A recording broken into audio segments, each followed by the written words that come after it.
Grainger.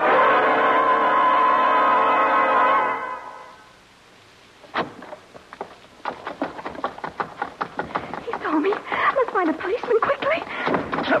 Hey there. Oh, I'm sorry. Oh, mister, please help me. I've got to get to a policeman. And before we do anything, we better move into that doorway, out of this rain. Come on. Oh, but mister. Come on. Now, what happened? Fight with the husband? Oh, no. It's the man. What? He saw me. He's going to kill me. What man? Where? A big man. He was wearing a gray hat. He was right behind me. Look, you're wrong, baby. There's nobody behind you. Take a look. But I saw him, I tell you. You were running towards me and nearly knocked me over. You may take my word for it, little lady, there was no one behind you. But he was after me. I know he was. You know this man in the gray hat? No. Then why would he chase you on a rainy night? Because I saw him commit murder. This is Steve Grainger, private detective, with a story about a rainy night which was the setting for violent death, and which, just incidentally, almost had me labeled by my friends in the police department as nuts. In just a moment, I'll take you back to one of my most interesting cases.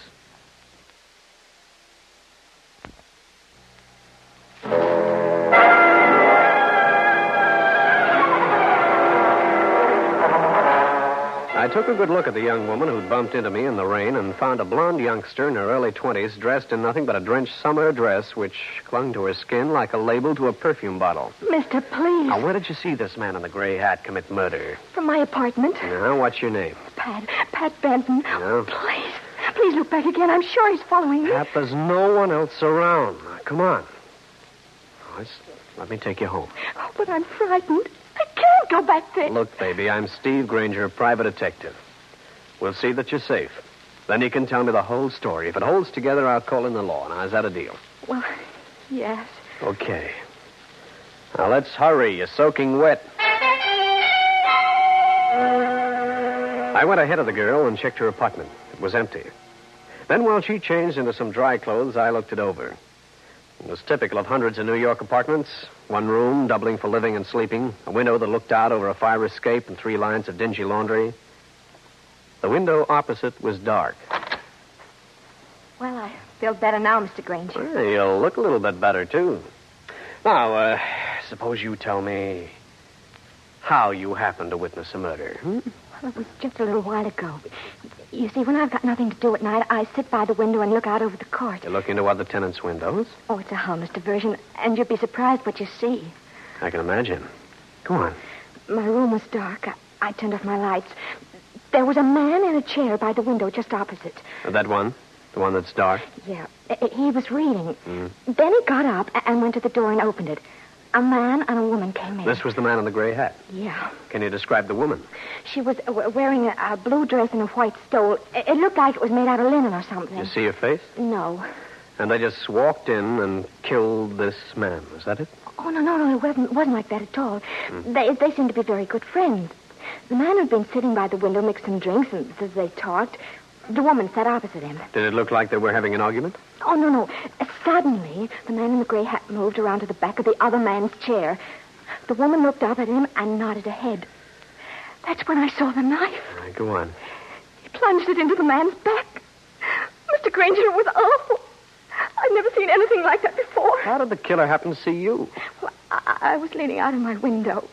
The lights in the apartment up above were turned on, and they shone right down on me. I screamed, and the man in the gray hat looked across, and he saw me. You sure about all this? Of course. I moved away from the window. I went over and picked up the telephone. You were going to call the police, is that it? Yes, but there was a knock on the door. I had a terrible feeling it was the man in the gray hat. He knew I was a witness to what had taken place. You didn't call? I was afraid he'd hear me and break the door down. I waited. He tried the door. Then I heard scratching, like he was trying a key in the lock. You keep saying he. How did you know it was a man? After a few minutes had passed, I went over and opened my door. I saw him standing at the end of the hall. It was the man in the gray hat. He was waiting for me. How'd you get out? I went down the fire escape. Thought if I could find a policeman, he could arrest him. Now, I'll just use your phone. Are you calling the police? Was there a dial tone on this phone when you tried it? Yeah. It's dead now. It's not working. Nope. It must be the man in the gray hat. He cut the lines. There must be 50 telephones in this building, and your line would be pretty hard to find. Well, what'll we do? Terminal box should be in the basement. Let's go down. See if your line's been disconnected. But I'm I'm afraid. He's come back. He knows I'm here. What'll we do? You get in the kitchen. I'll answer it. All right, but I'm so frightened. Don't make a sound. Yep? Oh, I beg your pardon. I was looking for a young woman. I'm sorry, there's no young woman here. Yeah, I must have got the wrong apartment number. What's the young woman's name? It doesn't matter. I have her phone number. I'll call her and get the correct address. Good night. Okay, he's gone. Was it him? The man wearing the gray hat? No, this was a heavy-set fella, about 45. Had on a brown suit. That's the man. Oh, Mr. Grainger, I'm afraid. Okay, lock the window. And when I leave, lock the door. Oh, no. I'm afraid to stay here alone. I can't. Okay, Miss Benton. Then you better come along with me.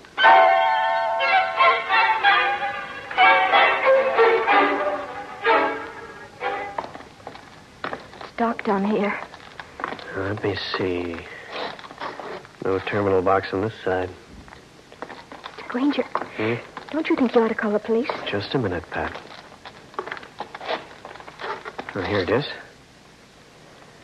Now, we'll see if your line was cut or what happened. Hey, that light in the far corner. It's out. Stand still. Somebody down here with us. Man in the gray hat. He's going to kill us. Stop that. He can't see any better than we can. Now, don't make a sound. He knows where we are. He's coming to us. I can't stand it anymore. Help, somebody. Help. All right, you. Just one. I'd started after the mysterious stranger, but must have misjudged my distance and passed him because he clipped me right behind the ear. I did a slow, ungraceful swan dive and landed on my face. I'll continue with this interesting story in a minute.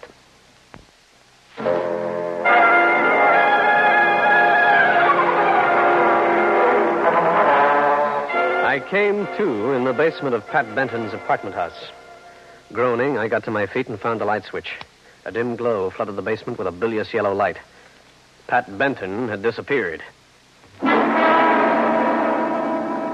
This was the door to the girl's apartment. I listened to the panel, hoping for some sound. There was none. Inside, I flipped the light switch. There was no one there. I picked up the phone. The dial tone, which hadn't been there a little while before, was back. I dialed my friend, Lieutenant Jake Rankin, at police headquarters. Rankin speaking. Oh, this is Grainger. I got something for you. Why, thanks, Gumshoe. I haven't a thing to do down here. I'm just aching for some work, along with a ton of labor on my desk right now. Well, what's on your alleged mind? I'm in the apartment of a girl named Pat Benton. It's 2479 West 44th Street. Are you having a good time? Something strange happening. I met her on the street. She claimed she saw a murder committed. So? I came back to investigate. Her telephone was out of order. We went out of the basement to check up. I got slugged. She disappeared. So what do you want me to do? I'm in homicide, not the Missing Persons Bureau. Get a John Doe warrant and drop around. I'd like to see the inside of a certain apartment.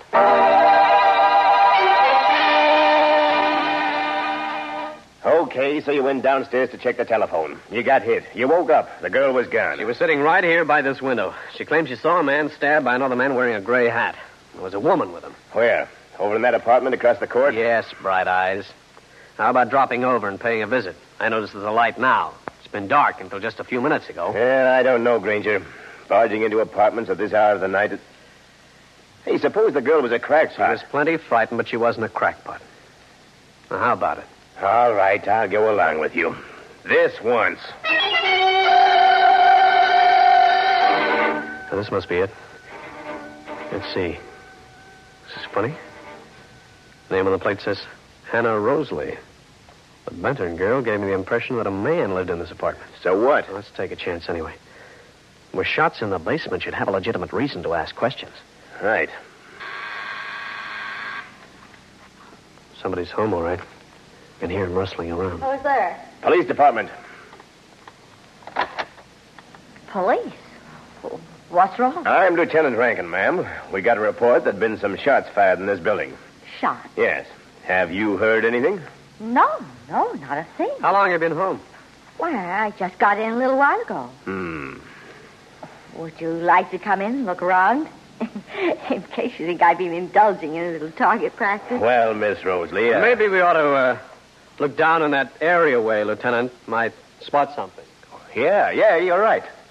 By all means, come in. Look all you like. You'll find I'm a very law-abiding person. I'll just open this window for a second, miss. See anything? No, not a thing. It's too dark. Well, you finished? Yeah? Thank you, Miss Rosalie, and we're sorry about the intrusion. Oh, don't mention it, Lieutenant. Good night. Night. Grainger, are you sure you're not dreaming all this up? Nope. Why the gag about the window? Wanted to check the chairs the Benton girl told me about. And? It would be possible for a man to do exactly as she said. I used the window routine to check the chairs for bloodstains. There were none. No, and I didn't see any dead bodies either. They could have disposed of the body. Could have been hidden in a closet. Grainger, Hannah Rosalie lives in that apartment, alone. Why would a man be sitting there? There was a man there sometime tonight. What? The ashtray next to the chair where Pat Benton claimed she saw the man was loaded with ashes from a pipe. Well, that doesn't mean a thing. She could have had a male visitor earlier. Uh-huh. Now, look, Gumshoe. I'm leaving this to you. Give me a description of the Benton girl. I'll turn at headquarters. Okay. I got another idea, too. Got your car here? Park to the curb. Why? Think we're being watched? Where? Who? The watcher wouldn't be that obvious.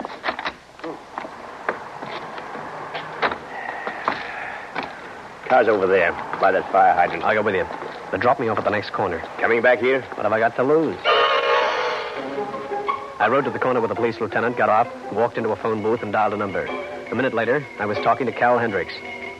Hiya, Stevie. What's on your mind? Cal, get out your thinking cap and do a take on a woman named Hannah Rosalie. She's about 35, red hair, 5 feet 6 in heels, dresses well, sounds like a well-educated person. Okay, you want me to check Hannah Rosalie. What else? I'll be prowling an apartment building at 2479 or 2481 West 44th Street. If you come up with anything, call Rankin.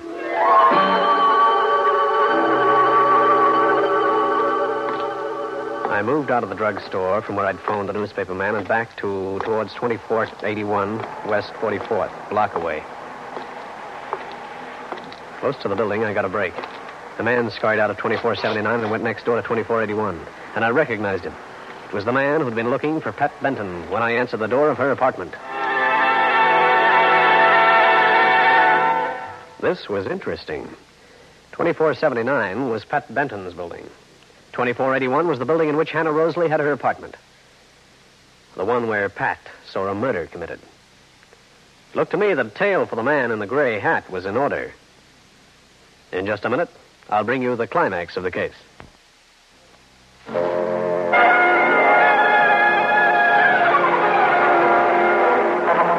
When I saw the man who Pat Benton said was a murderer go into number 2481, I slipped into the courtyard between the two buildings and made use of the fire escape which led to Hannah Rosalie's window. I parked outside, feeling like the end man in a bad minstrel show. Peering underneath a drawn shade, I could see the man and could barely hear the voices. They're gone. Yeah, just as I said. The police officer took the other man with him in his car. I recognize the other man. He's Steve Grainger. A private eye. Yeah. He doesn't know you. Oh, no. Well, we can't take a chance now. We'll have to dispose of the girl as well as Kelvin's body. How? They have Grainger's revolver. I'll have a little surprise for him. You're going to kill her? With this gun. With his gun. The police will ask questions when they find her body. It'll divert suspicion. But that's murder. What we did to our friend was murder, too, my dear. I was very careful to carry Grainger's gun in my handkerchief. The only prints will be his. Very smart, Will. Now, you go over to the girl's apartment. Pack her clothes in that old suitcase. I'll seek it in Long Island Sound after I dispose of her. Where are you going now? To get the car. Then I'll get the girl out of the basement. Will, wait. Wouldn't it be better just to have the girl disappear? Look, baby, I'll do it my way, and don't you ever forget that.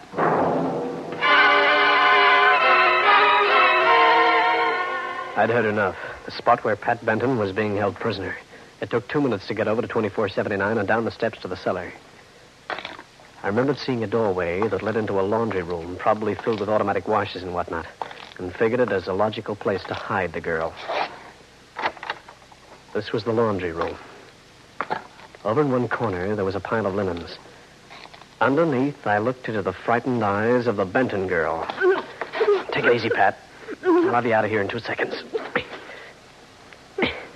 Your pal did a nice gag job on you. There you are. Let's get at those cords. Come on. I was afraid he'd come back. He's going to. But he'll be in for a disappointment. There you are. Can you stand? Come on, let me help you. My legs, I can't move them. Rub them as hard as you can. We haven't much time. He'll be here shortly.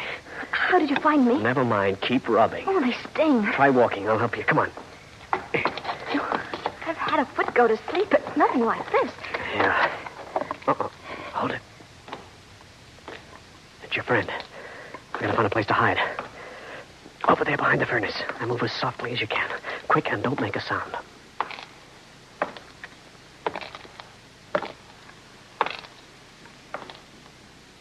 He's gone past. When he finds out you've gone, he'll look around the laundry room first. Is there a back way out of here? Yes, over there. A door that leads up to the street. Come on. Watch in back of us while I get this door open. You see anything? He's still in the laundry room. Good.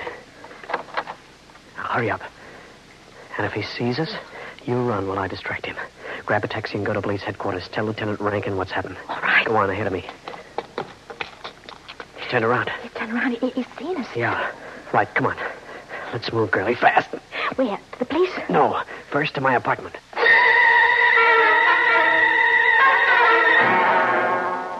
Mr. Grainger, don't you think the man in the gray hat might come over here to my apartment? Uh-huh.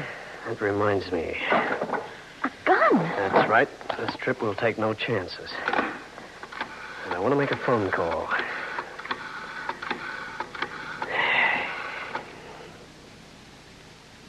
Hello, Cal. What'd you find out? Uh-huh. I see. Yeah. They did. Did you get a description of the man? Uh-huh. Yeah, this begins to add up. Sure, that's why one was killed. Yeah, thanks, Cal. You're a great help. Good night. No, I don't need another thing. See you tomorrow. It was Cal Hendricks, an old pal. He looked up your friends for me. I think I know why that man was killed. Why? Hannah Rosalie has been working around the country with 2 men. One is named Will Stanek. The other one's name isn't known. They were last seen in Chicago, where they fleeced some widow out of her life savings. But why was the one man killed? Well, Stanek is the man who tied you up. He knifed his partner. Probably a disagreement about money. Or even a double cross. Then the police can pick him up and we won't have to worry? Yeah, except for one thing. What happened to the body of the man who was killed? It wasn't found? No. But when Lieutenant Rankin learns the truth, I have an idea that Miss Rosalie will talk. Now, I want you to help me. How? Ever see one of these before? Why, no, I haven't. Well, it's a blackjack. You hold it like this and apply it to the top of the person's head, right? I've seen it done in the movies. Do you know how to do it? Well, I could try. Okay, use it if you have to. And don't spare the muscle. Both of these people are killers, remember? I know. Mm-hmm. We've got to bring these characters out into the open. That's the door. It'll be him. Stand over there. Look natural. And put that blackjack out of sight. All right. Oh. Mr. Grainger. Come in, Miss Rosalie. Oh, there you are, Pat. I've been looking all over for you. You stay away from me. Oh, now, really, that's no way to talk to your cousin. Mr. Grainger, keep her away from Would me. you mind explaining, Miss Rosalie? Oh, Pat is my cousin. She's been having a little trouble. It's affected her mind. Oh? That's why we got apartments overlooking each other. I can keep an eye on her. Mm-hmm. You see, she keeps imagining that she sees murder. She tells people about them, and they're inclined to believe her. And, well, it is very embarrassing. I can imagine. Oh, she's told you, of course. She has, and I'm inclined to believe her, Miss Rosalie.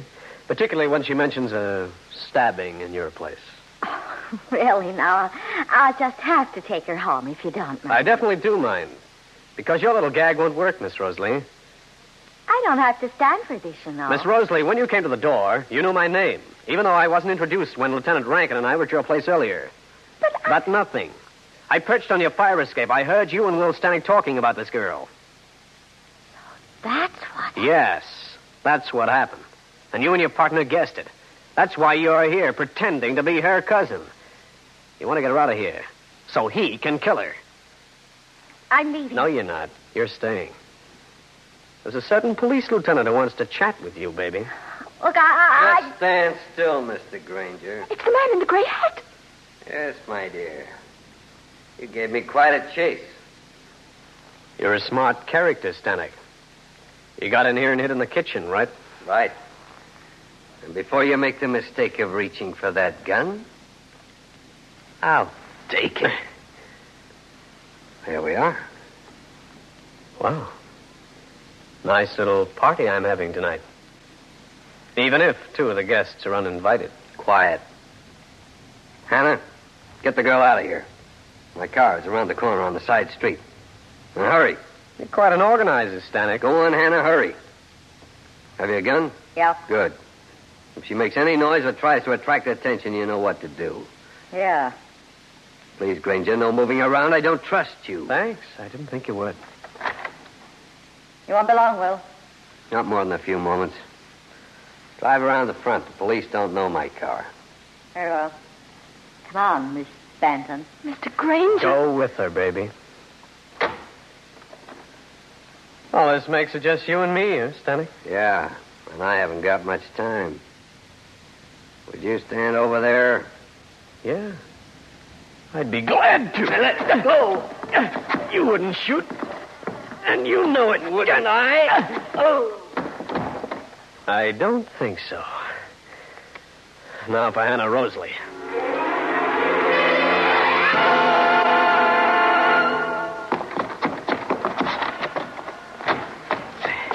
Okay, Miss Rosalie, up with her. Hey, what goes? I think you'll find that Miss Rosalie is indisposed, Mr. Grainger. What? The blackjack. You know. As you suggested, I hit her over the head.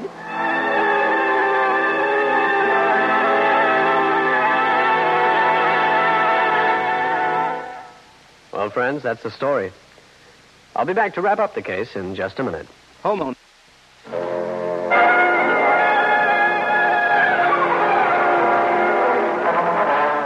About the time we got Hannah Rosalie and Will Stanek tied up, Lieutenant Rankin showed. Indications were that both of them would go up on murder raps for the killing of their unnamed partner.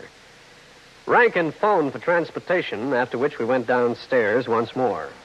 Just wanted to see in what name this car's registered. I think you'll find it quite legal, Lieutenant. Oh, you do you? I guess you're right. It belongs to Will Stanek, all right. You know, Grainger, you did a good job. Oh, I better thank Miss Benton here. She did most of the work, including the spotting of the murder. Holy smoke. I forgot. Forgot what? The body. We haven't got a corpus delicti. We haven't? Well, just come with me, Lieutenant.